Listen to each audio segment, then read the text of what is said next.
असली वर कौन? 5वीं कहानी। बेताल 25वीं हिंदी कहानी। उज्जैन में महाबल नाम का एक राजा रहता था। उसके हरिदास नाम का एक दूत था जिसके महादेवी नाम की बड़ी सुंदर कन्या थी। जब वह विवाह योग्य हुई तो हरिदास को बहुत चिंता होने लगी। इसी बीच राजा ने उसे एक दूसरे राजा के पास भेजा। कई दिन चलकर हरिदास वहां पहुंचा। राजा ने उसे बड़ी अच्छी तरह से रखा। एक दिन एक ब्राह्मण हरिदास के पास आया। बोला, तुम अपनी लड़की मुझे दे दो।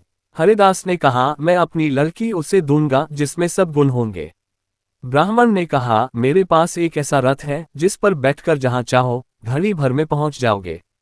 हरिदास बोला, ठीक है, सवेरे उसे ले आना। अगले दिन दोनों रथ पर बैठकर उज्जैन आ पहुंचे।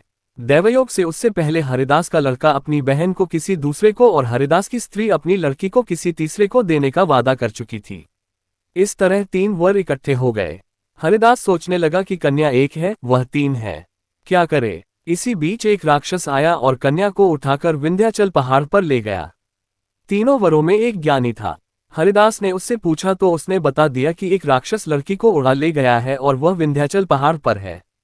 दूसरे ने कहा, मेरे रथ पर बैठकर चलो, जरा सी देरी में वहां पहुंच जाएंगे। तीसरा बोला, मैं शब्दवेदी तीर चलाना जानता हूं, राक्षस को मार गिराऊंगा। वे सब रथ पर चढ़कर विंध्याचल पहुंचे और राक्षस को मारकर लड़की को बचा जाए।